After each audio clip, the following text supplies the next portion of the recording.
What's up, Degenerate Nation? Welcome to the Big Bets on Campus podcast. This is the College Basketball Conference Tournament Betting Preview Part 6. I'm Stuckey, and joining me for today's episode is none other than the one and only Ky McKeon from, of course, the Three-Man Weave. Today, we will cover the Big East, the Big 12, the MAAC, and the WAC. I believe the MAAC is looking to... Didn't I read that they're looking to try to rebrand or come up with a new name? I hope so. That'd be good for everybody involved. Yeah, I think I've read that somewhere. Someone let me know on Twitter if that's the case. But I thought I read that they're trying to rebrand the name of the league. Ky, how's your weekend going? How have futures been so far? Weekend's going good. Goat pool is not going well. Sitting around. Just take all the chalk. Yeah, that would have been a good strategy. Just forget to do the picks and get the chalk and sit top 40. No, I'm hovering around 600th, but weekend otherwise going well. Got some great games already today under the belt, so just enjoying watching college basketball. Best time of year. Yeah, we got some more chalk today with Lipscomb and Drake taking care of business in their respective conference tournaments. I was disappointed to see Drexel go down. Yeah. One of their starters was out. He got hurt yesterday, which was unfortunate. But they had a chance, and of course, Towson wins it on how they. It's kind of their MO, an offensive rebound off a missed free throw, and then they hit a step back three to seal it with like 15 seconds to go. So Drexel had a chance, which I thought they would against Towson, but credit to the Tigers for getting it done. Now, as I'm recording this, all eyes on Furman. I hope. Yep, I'm with you. Furman can get it done against Chattanooga. Did we get I've been podcasting and ready for. I haven't been able to look at anything. Did we get confirmation if Champion is out? He's out. Yeah, I don't know what happened to him, but yeah, he missed last game. I think he's out for this game too. That is big. Chattanooga's 3 of 4 to start from 3, but it's tied 9-9 for what it's worth. Yeah. All right. Of these leagues, by the way, I hope that you have some kind of hot take for the MAAC. Do you want to talk about a league that is an absolute just mystery box? Mm-hmm. I dug into the MAAC for a couple hours last night. And I came away like, might just take a fun shot here on a team, which is maybe where I'll end up. But we'll save that for last. Of the Big 12, Big East, or WAC, which one do you feel most passionate about? Man, passionate about? I guess the Big 12. Having a former affiliation with the Big 12 back in college when Mizzou resided in the conference. By the way, are you worried about your Tigers? Yes, I am. We've lost 4 or 5, and Dennis Gates appears to just kind of pull lineups out of a grab bag throughout the entire contest. It's frightening. I am worried about our Tigers. Former Final Four contender has whittled down into a first-round exit, unfortunately.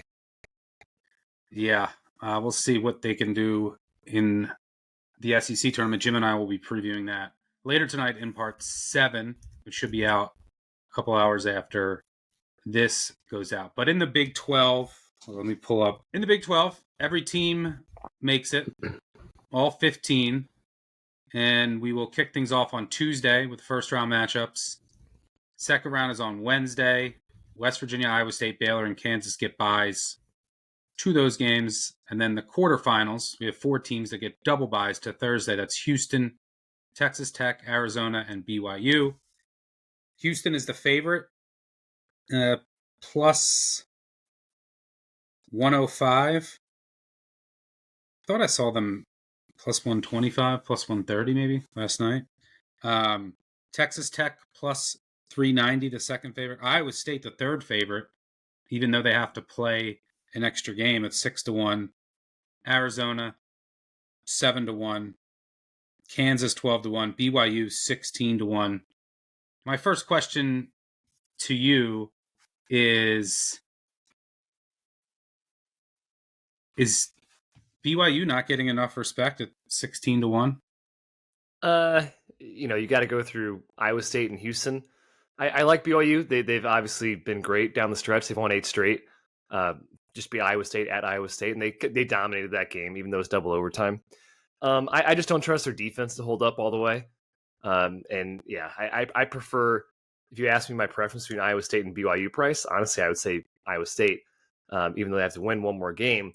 I just trust in the Iowa State experience more, the leadership of Lipsey, the defense certainly more. So yeah, I'm not really a BYU backer. No, I'm not either, but it's surprising there's that wide of a discrepancy for how well BYU has been playing. I still don't trust them on the road. Mm-hmm. I know that they got the road win at Iowa State, but all year they have been shaky away from home. They won at Arizona. Granted, they played well, but it was on a bad call. Yeah, you're right. I still don't trust their defense ultimately. BYU is, they're 353rd Haslametrics away from home metric, even after these recent performances. I would like the Iowa State in a rematch. The problem is there's a couple problems for Iowa State, because I'm super high on this team, but when they're fully healthy, which we don't know if they are, Keyshawn Gilbert, he is maybe going to play, maybe not. How healthy would he be for a stretch run, like to win 4 games in 4 days? Mm-hmm. They also haven't shot as well away from Hilton. They still have some turnover issues. They can be got on the glass a little bit. So there's some things Iowa State has to clean up, and there's not much time before the tournament comes. But Gilbert matters, if you just dig into some of the advanced numbers on the defensive end, more than I thought. And Lipsey hasn't been as dominant defensively this year for whatever reason. But you kind of have this, almost everyone is better when Gilbert's on the floor as kind of that facilitator. Yeah. And Jones needs Momcilovic, and everyone kind of needs Gilbert. That's the way that it kind of works with the Iowa State rotation. But do you care about Gilbert's status? Yeah. Some people think that he's better without him, which I don't get. No, I don't. I care about his status a lot. I don't know if it's an injury. I feel like it's something else is going on. Yes, I think it's more disciplinary is my assumption. He didn't play against Kansas State. Before that, he played 43 minutes against BYU, but he missed 2 games previously. I think it's more than injury, so that does worry me. And yeah, I think they need him on the floor to win the tournament. So it's a good point about Gilbert. For that reason, I wouldn't recommend backing Iowa State either in the futures market. Yeah, and then with those turnover issues, and maybe not Gilbert, and some of the rebounding woes that could cost them against Houston. Mm-hmm. Although theoretically, I think that they match up pretty well with Houston. They played right with the Cougars, severely shorthanded. Yeah, no Jones, no Gilbert. Season. Yeah, and so if they were at full strength, I think I might like them in that rematch.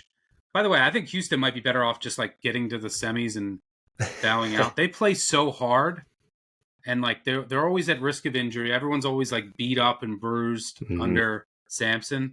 I think they're better off just get to the semis. You already have a 1 seed, and then rest up. Don't risk any injury.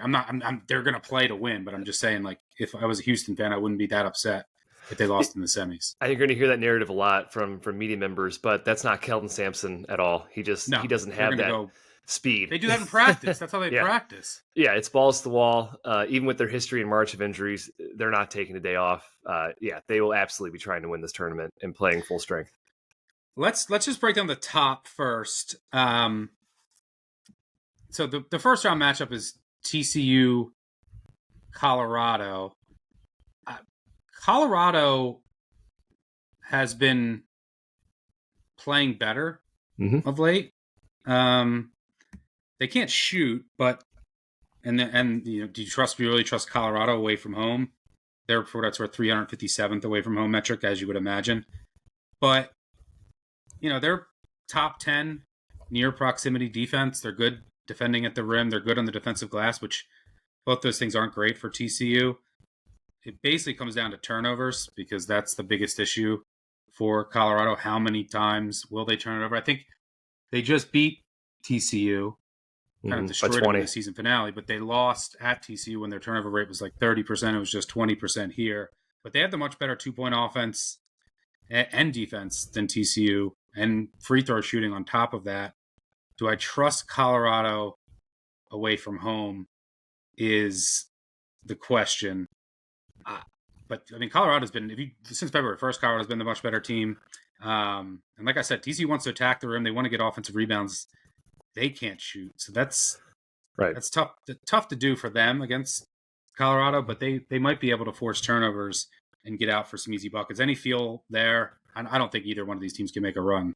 They can't make a run. I lean Colorado. They have 0 wins away from Colorado. They're I think 5-8 against the spread and away in neutral games, but no wins. But you just saw them beat TCU by 20. I think being in Kansas City, obviously it's a lot different than being at TCU. And you basically said it. They can take away what TCU wants to do, which is they have to pound it to the rim. They have to score off rebounds. Colorado's an excellent rebounding team. They actually have a lot of size up front. I think they match up very well with TCU. So I'd go with the Buffs it'll probably be around a pick minus or +1, +2. But that'd be my pick in that game. Let's just assume that West Virginia gets by the winner of that TCU Colorado game. They just don't match up well with Houston, because I mean, when it's West Virginia, since February 1st, they're second overall in adjusted defensive efficiency. The problem is they're 122nd in offensive efficiency. They are so reliant on small, and Houston can just blitz him and take him out of the game. And there's really no other, like Hansberry can have some good games, but like the offensive options, you got to give credit to DeVries for what he's done with his defense, but they really miss Tucker, his son, as the other offensive option. And their only win, they've only beat one tourney team in 2025. That was Iowa State at home on January 17th without Milan, when Iowa State went 1 of 17 from 3. That's it. That is the only NCAA tournament team that West Virginia has beat in 2025. It just would be, it's just hard to envision them scoring consistently enough, and they're going to get beat up on the glass against Houston. Yeah. It's good that they don't turn it over, but it's hard for me to see them beating Houston. For what it's worth, they lost to Houston by 16 on the road, and they lost by 14 at home. They scored 49 and 54 points. So I have no interest in looking at West Virginia, and the Mountaineers, for what it's worth, are 100-1. Jeez. Wow. For good reason. Still. Yeah. Pretty high. 100-1. That's pretty wild for a team that's going to be in the tournament. Yeah.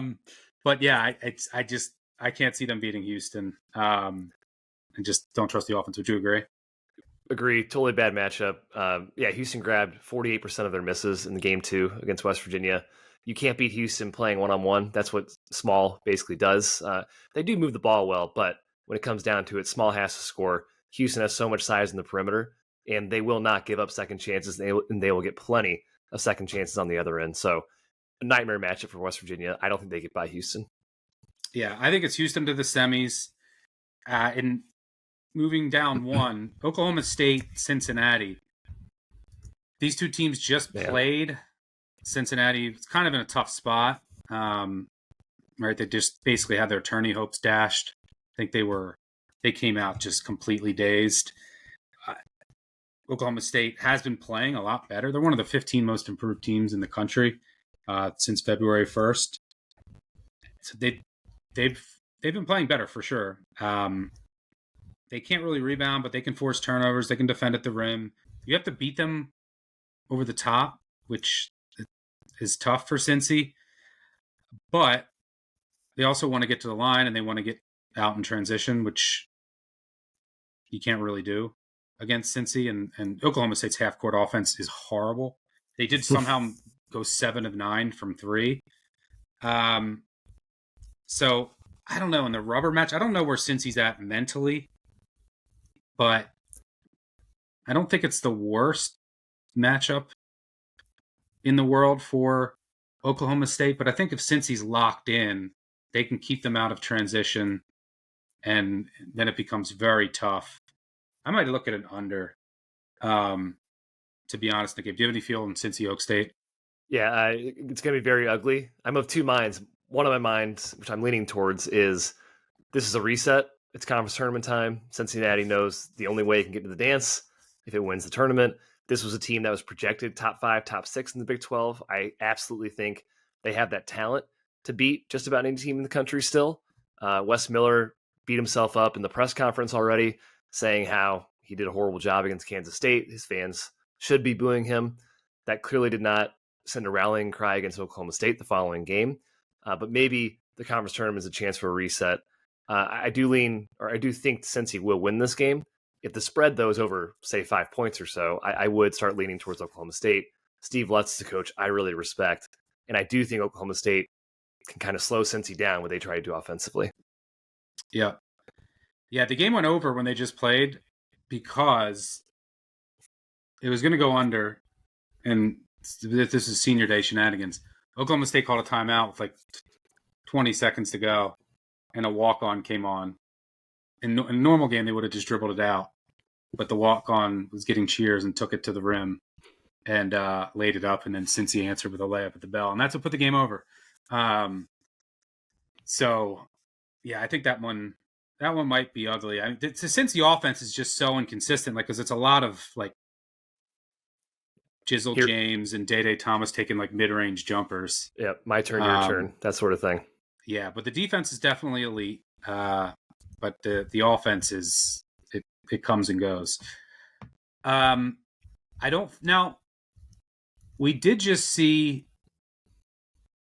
We saw Oklahoma State beat Iowa State at home. We saw Cincy hang with Iowa State. And the thing that Cincy has going for it is they don't turn it over. They don't foul. They limit transition. So, I don't know. If we get a big number again, if Cincy wins and looks engaged, I might back Cincy against the spread. But Iowa State probably comes out of there. Would you agree? I agree. I would definitely look for Cincy on the spread against Iowa State if it was bigger. Because you're right. Handle the ball, have size. Two big factors, I think, against Iowa State. Yeah, and again, can defend at the rim. Yeah, a ton of talent, too.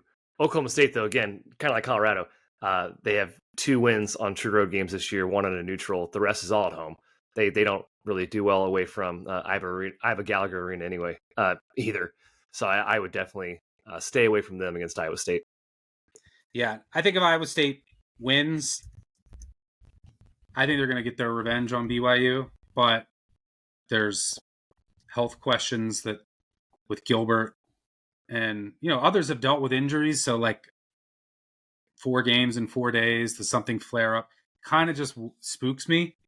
So while I might look to bet Iowa State against Houston if everything looks okay and intact on Friday, I'm staying away from any futures in the top half.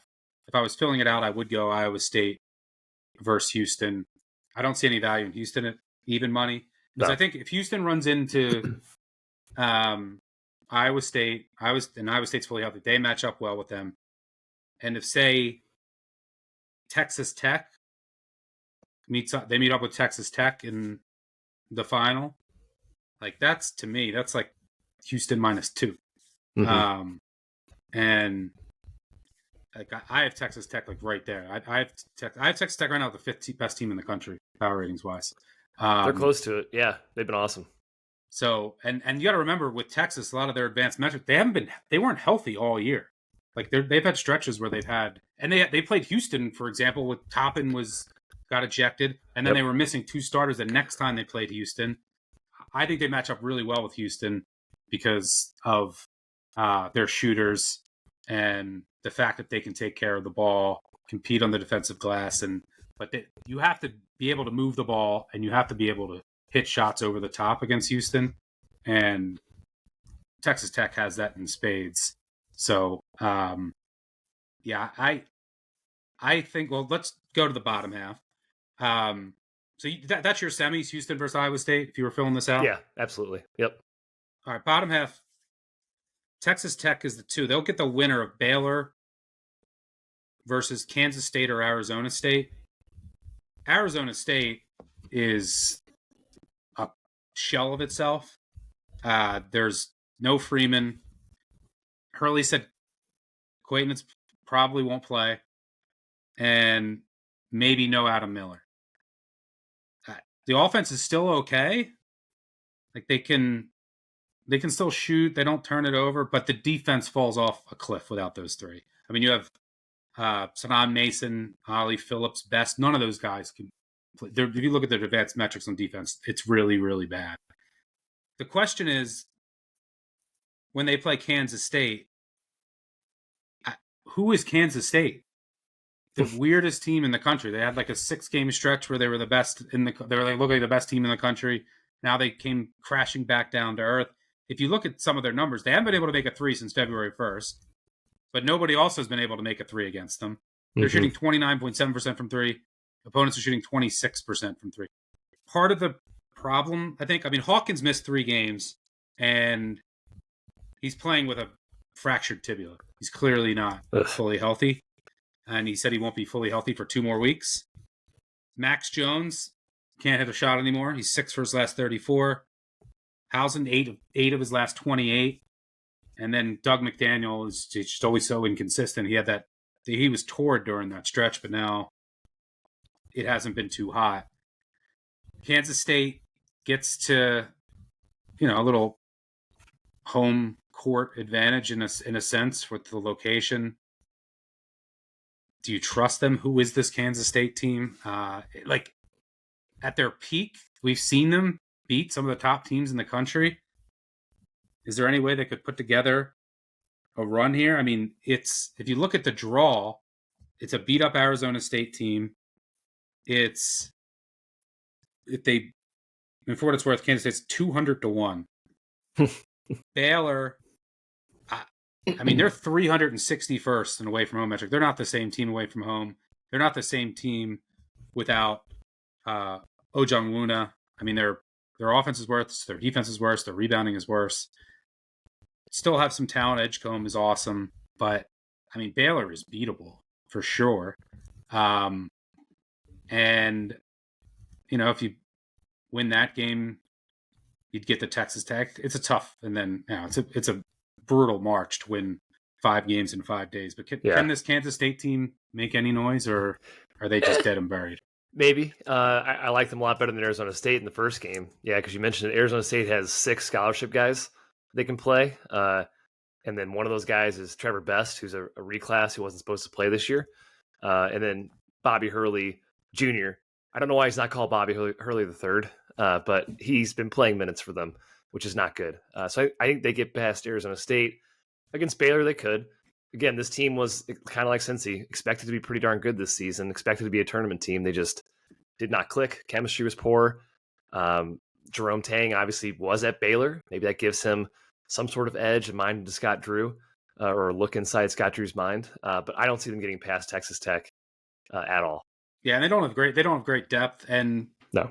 Hawkins is playing hurt, so winning 5 games in 5 days can't get there. I wouldn't blame anyone if they wanted to throw some couch change on it, but not for me. For me, in the way that I look at this, because I'm so high on Texas Tech, they're kind of the only future that I would bet. I think that they would beat Baylor, and I do think Arizona is going to get its revenge on Kansas. Kansas has to play the winner of Utah, UCF, and then they'll play Arizona on back-to-back. Meanwhile, Arizona gets to prep for that same matchup, which I think is going to be an advantage. And Kansas, their offense just is so inconsistent, and they're not going to get to play in Lawrence, which means Zeke Mayo won't make every 3, which he only does at home. They're going to come up with an answer for Hunter Dickinson because he ripped them apart on Saturday. But I do think Arizona gets its revenge over Kansas. And I think Texas Tech beats Arizona. So the reason I'm interested in, so I'm not interested in the Kansas future. They just lose the math because they can't really shoot away from home. They lose the math equation more times than not. And Kansas, when's the last time they won 3 straight games? You got to go back to January 5th, 8th, and 11th. It was against UCF, Arizona State, and Cincy. That's it. Those are 3 teams that will not make the NCAA tournament. They're just not consistent enough away from Lawrence. I can't trust them. So I think Texas Tech comes through here. And the reason I'm interested in them in the futures market of 4-1, like I don't think I'm not like showing a ton of value on it. But I think Texas Tech matches up well with Houston. I do not think Arizona does. No, not at all. So, like, if Arizona got through, I don't like that matchup. So, to me, it was between the teams I like against Houston are Texas Tech and Iowa State. I don't know about Iowa State's health situation. I think the bottom half is more vulnerable. So, I'm probably going to throw a little bit on Texas Tech. Yeah, I already did. I already took them 4-1. Nice. Yeah, that's my favorite future in this bracket. Yeah, plus 425. Apologies, can't remember the book it was at, but I think 4-1 is a good price for them. I also took Kansas though, a flyer on them. They were 13-1 in the market. I thought that was a good price. Just price in Kansas City. Bill Self is still a top 5 coach in the country. Hunter Dickinson is an All-American, no matter what we think of him off the court.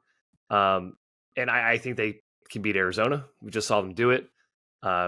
Texas Tech, a little bit more of a stretch. Again, I do love Texas Tech in this future market, but with Self, with the talent that he has, preseason number 1, of course, with it being in Kansas City, I thought 13-1 was a pretty good price. I'm not scared of Utah or UCF in that first game, so I think Kansas makes it past there pretty easily.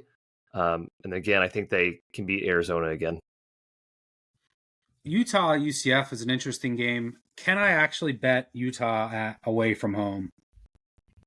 They're dead last in Haslametrics away from home. I did have them last night, and they somehow covered against BYU with some late barrage. Utah's box scores are the same every time. They'll have 74 rebounds. They'll go 11 of 34 from the line. Gabe Matson will go 3 of 17 from 3. So, I mean, since February 1st, per Torvik, they're 60th. UCF's 110th. And Utah will have like 24 turnovers. So that's the thing I'm worried about against UCF. Also, will Ivy Curry play? I don't know. UCF wants to run. They have a high-pressure defense. I might talk myself into Utah. God, it's a painful experience. So I don't know. Any feel there? No, I don't want Utah with Josh Eilert in charge. Since firing Craig Smith, they're, I think, 1-3, and that win was against Arizona State, the walking wounded that we talked about. It's funny about Utah, 67% assist rate. So 67% of their baskets are assisted. That's by far the highest in the country. Their offense is good if they don't turn it over. Thing is, it's Craig Smith. That's Craig Smith's offense. He's a great offensive coach. I just don't think Josh Eilert is a great interim. I think this team's kind of circling the drain in terms of the season. UCF, not exactly excited about them either. I don't give Dawkins a lot of credit, but it is a lot of talent, and it's a lot of unpredictability on that roster.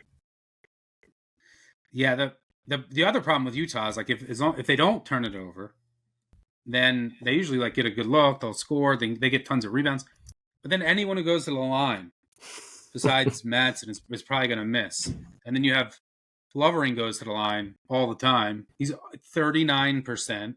Insane. I mean, it's Caleb Lohner. He's 5 of 16. Some of the Keller's 7 of 18. Some of their numbers are just hilarious. So they miss, like even some of their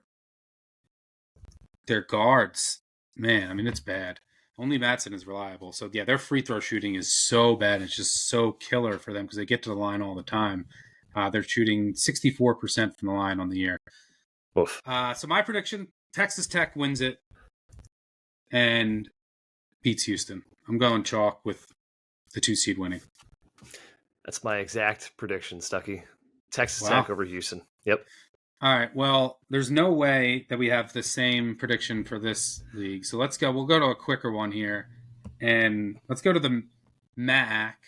And this will take place in Atlantic City at Boardwalk Hall for the 6th consecutive year. Only the top 10 teams qualify. This will be played between March 11th and 15th. So it starts on the 11th with 2 first-round games. Rider against Siena, Sacred Heart against Fairfield. Quinnipiac got the 1 seed, Merrimack the 2, Marist the 3, Iona, Manhattan will play each other in the 4-5 game, and then Marist the 3 will take on Mount St. Mary's. I can't tell you how I was trying to illustrate the best way to describe how unpredictable this league is. So if you just go to Bart Torvik and you filter since February 1st for the MAAC, it's going to give you a sample size of like 10 games for every team. Marist is the 2nd worst team in the league. They're 329th in the country. They're the 3 seed. They have been dreadful down the stretch. They did get Price back, which helps. He's huge. Yep. His backup was not good. That's big. But in general, Marist is all D. No off. The offense is bad. If you like offense, this is not the league for you. It's very inefficient. Merrimack, they're zone D, heavy pressure zone defense. They're the turnover kings. Bud Clark might be the best player in the league. They're rebounding clowns. They play really slow. They could lose to anybody. Do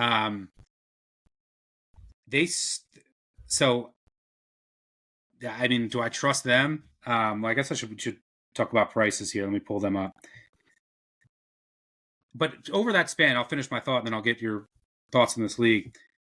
The best team since February 1st, the only team rated above 200, barely, is Iona, the 4 seed. And then here are the ratings, the national ratings over that 10-game span. Merrimack 215, Manhattan 222, Sacred Heart 231, Siena 234, Mount 250, Quinnipiac the 1, 258. They've been like the 8th best team. Rider 285. St. Peter's didn't make it. Canisius didn't make it. And neither did Niagara. Fairfield somehow made it. I don't know how. So anybody could win this. Like if you told me any one of these teams, maybe not Fairfield, but any one of these teams won it, I would be like, all right, yeah, that checks out. Yeah. I really don't have a clue who is going to win this league. I think I only saw odds up at one book. Let me see. So Merrimack's the favorite at plus 260. Quinnipiac plus 290. Manhattan 6-1. Iona 6-1. Mount plus 950. Marist is 12-1 as the 3 seed. Yeah, right. Sacred Heart is 11-1. I'll make a case for. By the way, I said this is all defense, no offense. The exception is Manhattan. They're all offense, no defense. Sacred Heart, I like their offense too. They're probably the 2nd best offense in the league, in my opinion. They can beat Merrimack. I mean, they did. Both their games were, I think, decided by 1 point. I think they beat Fairfield. I don't know. At 11-1, I might take a shot on Sacred Heart. Quinnipiac, for what it's worth, they're like all D, no O, but they're great rebounders. But they like to play fast with all D and no offense. Mm-hmm. Mount, their turnover worries really, their turnover issues really concern me. But make sense of this league. What do you see here? You can't. It's a jumble. Every team is smushed together. What's Siena's odds? Siena 16-1. Okay, that's not good. So in terms of odds, first of all, Merrimack's the best team in my opinion. I test. I think analytics too say that. That zone is insane. I think teams do a little bit better against it the second time, third time they see it, but it still messes you up. And in a tournament setting, Yeah, short prep, quick turnaround. Short prep. You forget what you prep for. It's very weird. And Bud Clark, like you mentioned, he's fantastic. My problem is I watched a couple other games this year. They really do melt at the end of the games. I don't know why. That Sacred Heart game, one of those you mentioned, I mean, they let them back in it. They're up double digits the entire game. I do think they're going to win this bracket if I had to choose one, but from an odds perspective, I'm not that interested in it. I think it's going to be kind of chaos. Marist at 12-1 is insane to me. As a 3 seed, they do have to get past Merrimack, but you mentioned Jackson Price coming back. That was a huge reason why they sucked down the stretch. John Dunn, a fantastic defensive coach. You mentioned their defense, kind of what they ride, and that's true. They have a ton of continuity from last year. They have some guys that can shoot like Pasquarelli. So I think Marist 12-1 is a solid bet. Siena, I'm interested in the Flyer as well because they can score. Yeah, because Marist Mount is going to be like a pick. That's like a toss-up game. Yeah, it is. That's tough, and then they're going to be a dog to Merrimack. And then Siena is a Flyer just because they can score. Major Freeman's a really good player. And I'm not that scared of Quinnipiac. I think Siena can beat them. I think they have beaten them before, actually, this season. Yeah, they beat Quinnipiac. They won at Cornell this year. They beat Bryant at Bryant. Siena's pulled some really weird wins this season. Everybody's lost to everybody in this league. Like, this one makes no sense to me. I would agree. I think Marist at 12-1 is, and they just got a really important piece back in Price. And they're going to play grinders. I mean, Merrimack would probably be a complete grinder. They split.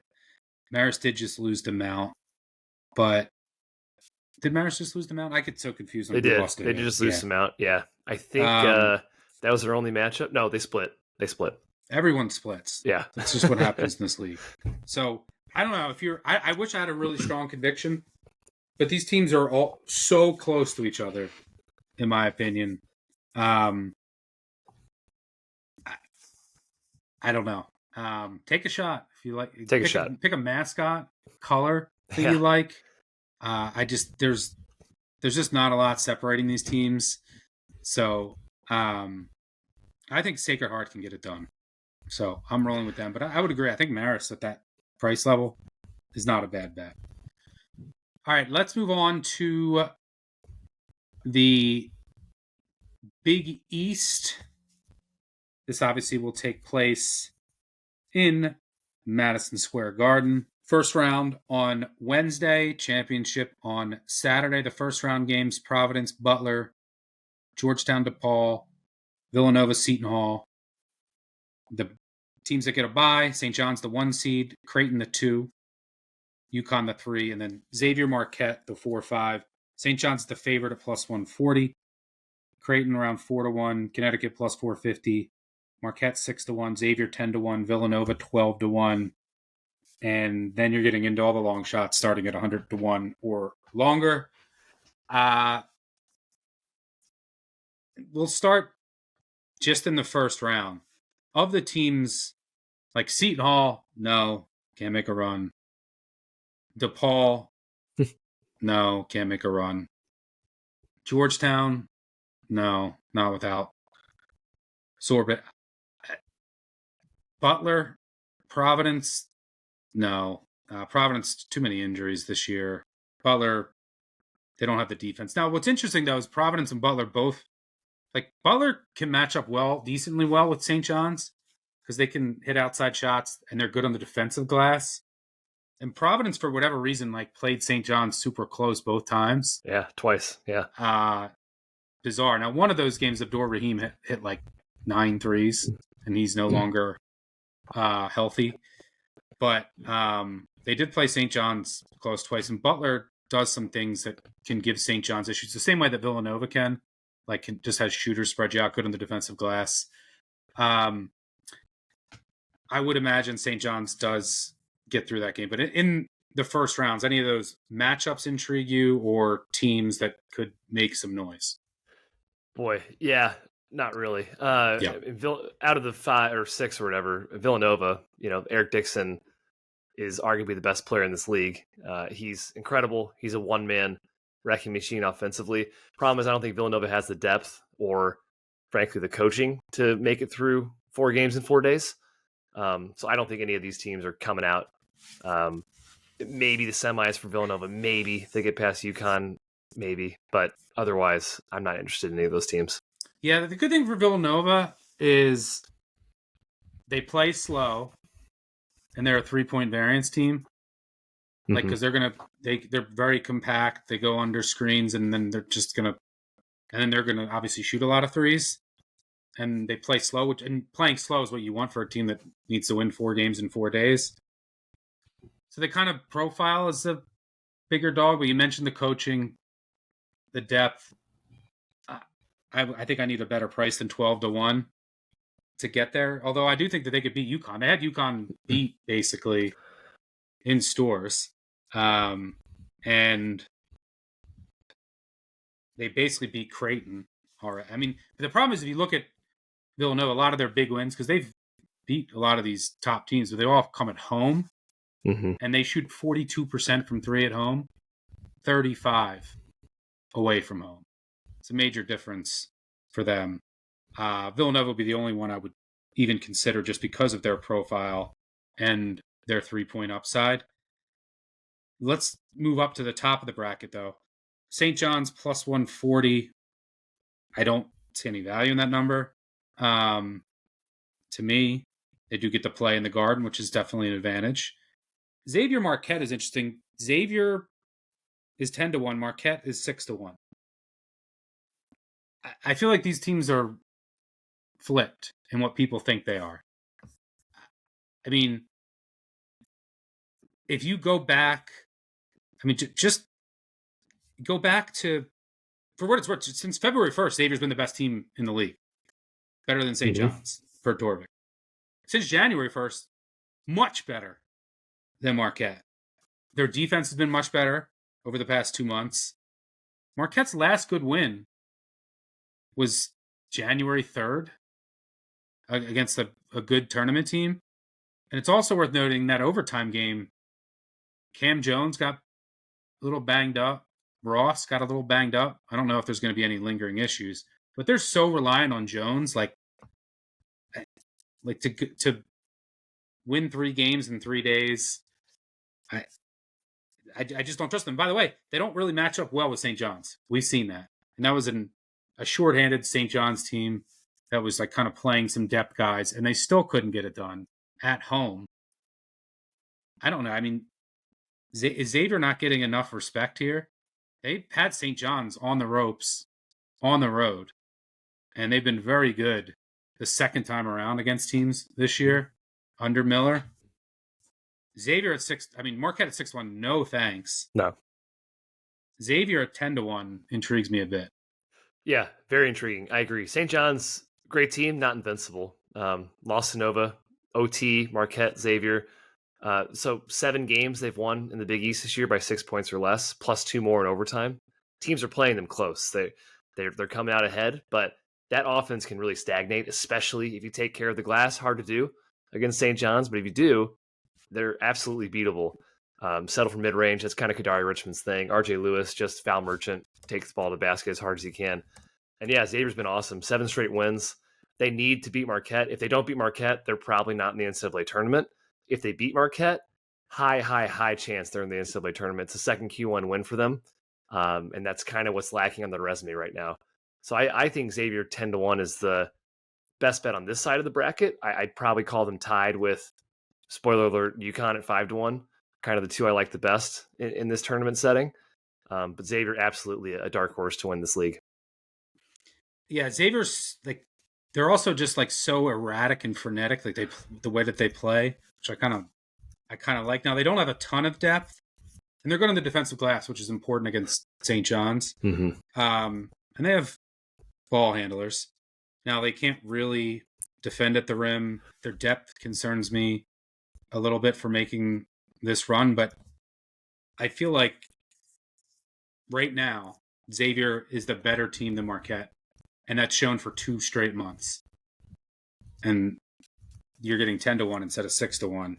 I think that Xavier Marquette game is like a coin flip. I agree. Now, on the bottom half, you mentioned UConn. So you have Creighton there. Creighton. Now, the thing with Creighton is they presumably have an easier matchup against Georgetown or DePaul than UConn against Villanova, just because of the way that Villanova plays. But is this just a talent thing? And early in March, I mean, all they do is cover. It's March again. The UConn defense is still an issue. They have a turnover problem, like on both ends of the floor. But is this just the talent and Hurley play on the number? Yeah, pretty much. It's the coaching staff. I don't think there's a better staff in the country and on a short turnaround in terms of scouting, in terms of picking apart opposing teams, their game plans. I think they proved that the last 2 years in the tournament.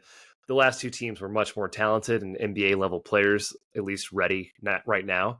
But I think they've shown a bit down the stretch here. I know they lost Seton Hall, but the win against Marquette was impressive. Seton Hall 31. Okay, they got their revenge.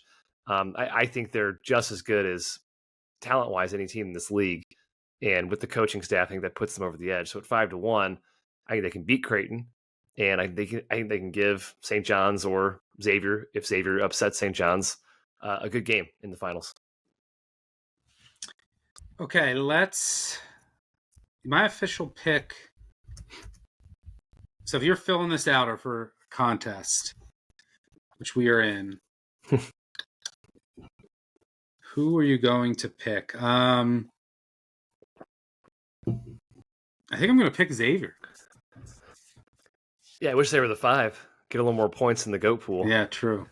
I'm going UConn, but I do like Xavier to make it to the championship and make the tournament as well. They'll be fun in the tournament. I hope they do make it. Love Ryan Conwell. Indiana State. He deserves it. Let's move on to the WAC. The WAC is a crazy league. This tournament, there will be all 9 teams make it. There's a first round game between Southern Utah and Utah Tech. The 1 seed is Utah Valley. 2 seed is Grand Canyon. They'll play the 7, UT Arlington. On these quarterfinal games are on Wednesday and Thursday. Utah Valley will take on the winner, obviously, of Southern Utah, Utah Tech. The 4-5 matchup is Abilene, Christian, Seattle. The 3-6 is Cal Baptist, Tarleton. So this league is pretty wild. Grand Canyon, great defense. They want to play fast. They want to attack the rim relentlessly. My question for you, just to start things off, Grand Canyon is the favorite at plus 130 to win this. One, Tyne Grant Foster, he matters. Is he going to play? I'm seeing word is he's expected to play for the tournament. Whether that's the case or not sure. But yeah, they could use him. I think they could still win this thing without him. But obviously a very, very big factor. He's the best player in this conference by a mile. Disrespect to Freddie Hicks. No offense to Freddie. Yeah, Freddie Hicks, who for what it's missed worth, 29 games. Is if you look at Tarleton, I think might have some value against the spread. Now, I don't know if I really trust them away from home. That's what scares me. If Freddie Hicks Hicks look at plays, Tarleton's, what's that? If Freddie Hicks plays, yeah, maybe. When Hicks and Grimes are either one of them, at least, is in there, they're a respectable team. Because Grimes, the Baylor transfer, pretty talented kid for WAC standards, especially. He missed the first, 10, 12 games. And Freddie Hicks, who's a difference maker, he missed the first 20 games and then played 3, then missed 5, played 2, then missed 1, then played 40 minutes, the other night against Utah Valley. He's super important. But if you break out their numbers, like if you look at the games where neither of them played, or even just or neither of them played, they're like a bottom 3 offense in the country. So bad. With both of them in there, they're pretty dangerous. Now, Tarleton is a chaos team, complete chaos, and so is Abilene Christian. Their offense is ugly. It's going to be inefficient. They want to get to the line. They're going to foul a ton. They're going to turn it over a ton. They're going to force a ton of turnovers. Tarleton and Abilene are chaos teams, which is why I think that they're better at home. Like they thrive off of their home crowds. Tarleton is an underrated home court advantage. Mm-hmm. Tarleton, I think, should have beat Utah Valley the other day if all their players didn't foul out, which is a problem sometimes in their games. So Tarleton might have some value in the market from an against the spread number. I don't know if I can get there 22-1, but I do love me some Freddie Hicks. They'll start off against Cal Baptist. Dom Daniels is back. Very good point guard. The good news for Cal Baptist is he'll be handling the ball a lot, and you need to take care of the ball against Tarleton. And then Grand Canyon will take on UT Arlington. UT Arlington is the team in this league that decent offense, although they turn it over too many times, but really, really bad defense. My question for you, Grand Canyon, maybe you have some insight into this, maybe you don't. Why is Grand Canyon's offense so much worse than last year? So is it like their offense last year was 74th overall adjusted efficiency? This year it's 203rd. And they brought in Jacoby Coles, who's been great for them, and the TCU transfer. Most of their team is pretty much the same. Yeah. Was McLaughlin that important in his shooting for spacing? Is that like what was so different? Because their offense is nowhere close to as potent as it was last year. Do you have any thoughts there? I think McLaughlin was huge. I think also everyone's just shooting horribly this season compared to their normal marks. I mean, Grant Foster is still, again, the best player in this league, but he is not even close to where he was last year. His 3-point percentage is 21% this year. Cole's is not shooting well from 3 this year, way below his career average. Ray Harrison, he's been actually pretty good. I can't fault Ray Harrison, but Grant Foster being kind of mortal has really hurt them. I think he's been lingering injuries, has been bothering him throughout the year. But yeah, in conference play, they've been better offensively. They're second in the league in offense, and that has a lot to do with offensive rebounding and simply being more athletic and bigger than everybody else. But yeah, the shooting is very down, especially the 3-point shooting. Well, and it also has a lot to do with some of the other offenses in this league. That too. It's a very inefficient, gross league. Yeah, Abilene and Tarleton and Southern Utah, and Utah Tech for that matter, have really, really ugly offenses. Do you know what piques my interest a bit? And I'm curious to hear your thoughts on this, because Utah Valley, I am not sold on Utah Valley. I'm not either. So at all. I get it. They have Carter Welling. They have the trees. They have a lot of size. Dom Nelson's a good player, but this is a team. They were home merchants all year.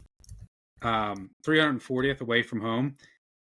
They won so many games away from home by like 1-2 or an overtime. I don't trust them. They're not that athletic. A lot of people probably have never watched Utah Valley in the WAC. Picture what you think a Utah Valley team would look like. That's what they look like. Yeah, that's exactly what they look like. So yeah, I don't trust Utah Valley, and the team I kind of want to attack them with is Seattle. Now, Seattle's been, do I trust their offense? That's the question. while Utah Valley's been super lucky, Seattle's been really unlucky. Mm-hmm. I think they're number one or the unluckiest team per KenPom this year. They've lost a ton of close games. The other good thing is that they always tend to play Grand Canyon close if that's the championship matchup. They'll obviously be an underdog in that, but I don't have much difference between Utah Valley and Seattle. I basically have them power rated similarly. Like if you look since February 1st, for what it's worth, Grand Canyon is 98th, Utah Valley is 100th, Seattle's 111th in the country. They'll start off with Abilene Christian, who can be annoying to play, but they played twice this year. Seattle got blown out at Abilene Christian, but they shot 17 of 33 from the line and 2 of 17 from Yeah. three. Yeah. And then in the meeting at home, they won by 2. But again, they only shot 4 of 20 from 3, 20 of 29 from the line. I think they get by Abilene Christian, but I don't trust away from home. They're plus 500. I was hoping for a little bit more, but their D is super elite. And I believe in their D. It's their offense but they're pretty good from like a shot volume perspective. They're not going to turn it over. They'll force turnovers. They're pretty good on the glass. And they're going to grind games down. And they're going to be in like every game. Like they'll be in. So I don't know. I might look at Seattle. I'm going to shop around, but the first number I saw was 5-1 because I just don't believe in Utah Valley. Southern Utah, by the way, injuries all year. Offense is horrendous. They did sweep Utah Tech. They'll play in the first game. To me, that's a coin flip game. But what are you seeing in the top half? Yeah, for that game, yeah, Utah Tech is probably one of the least talented teams in the country, so I wouldn't look towards Utah Tech. Tennessee Rainwater, though, is their best player or one of their best players. Cool name if you're into that sort of thing. I do like Seattle. Really physical team, really good coach, Chris Victor. I think either them or Abilene Christian could be Utah Valley. Probably feel more comfortable about Seattle just because they can rebound and match up physically with Utah Valley. Seattle has better athletes too. Their offense is not great. They have to get to the line to score. So that's the one concern, like you mentioned. Abilene's been playing really well. I would think they would start making a little more threes. Like they shot 29% in league play. Like they're not a good shooting team by any stretch of the imagination. But like maybe a little bit of regression hits for them. Yeah, and that Abilene game, by the way, the one that got killed, Abilene was 19 for 23 from the free throw line, which is almost as big of an outlier as Seattle missing half their free throws because they're not a good shooting team whatsoever. But I have been kind of impressed with Abilene. I mean, they just create chaos. The number one team in the country in turnover rate. Seattle handles the ball really well. I think they're the best ball handling team in the conference. So that's obviously a huge advantage. Utah Valley, a decent ball handling team. I would say solid. So again, Seattle, I prefer them to match up with Utah Valley. I do think either one of those teams will come out ahead because I agree with you about Utah Valley's home merchant style. I think 7-11 against the spread away from Orem, Utah. So yeah, I like Seattle coming out of that top half. We're on the same page there. For those who aren't too familiar, Utah Tech, formerly Dixie State. Yeah. So yeah, I'm rolling with Seattle on their defense and selling Utah Valley. We'll see if Grant Foster plays for Grand Canyon. I think that they'll beat Arlington. Yeah. And they should. Cal Baptist could give them some issues, but they should get to the finals. Yeah, especially with Dom Daniels back. Cal Baptist, he's a special player. Yeah, UT Arlington's a team I've tried to believe in all season. I thought they've been really talented, and they just can't beat good teams. I don't think they beat anybody. They beat Seattle this year and Cal Baptist once, I guess, but every other team, they just failed. They've lost by margin a few times. Can't trust them. All right, let's do a quick recap. We just talked about the WAC. One sentence. each. You can say like you think this team's going to win and this team has value, or wherever you want to go with it. The MAAC chaos, who knows? My gut was saying take a flyer and Sacred Heart. These teams are so similar. Anyone can beat anybody. Expect the unexpected here. Yeah, I think Merrimack wins it. Hope they win it because they deserve to make the tournament, especially after that 1 year with Fairleigh Dickinson. But I do think a flyer is the good call in this conference, and Marist at 12-1 would be my pick. I wouldn't mind Merrimack getting in either because I like teams that have unique styles. When they get in the NCAA tournament, 1 seed a scare for a second. Yeah. And they are the highest. They play the zone at the highest rate in the country almost exclusively.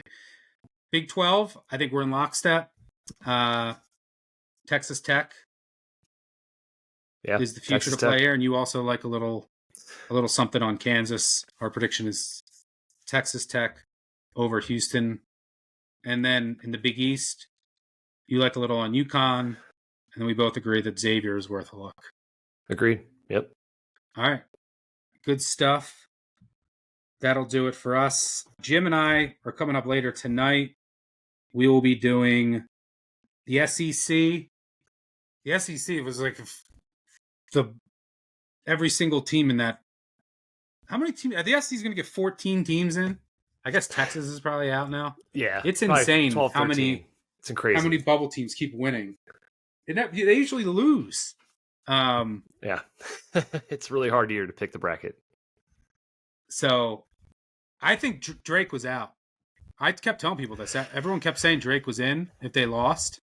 I was like, you don't understand. They're not going to be able to. There's too many teams, these power conference teams that have won, that I fear the same for UCSD. They're out. That if they don't win it, they're not going to get in. I think Drake could have with 29 wins, but yeah. I know they could have, but I'm telling you, I think that they would have been out. But they don't have to worry about that now. We will be doing, Jim and I will be doing UCSD's league.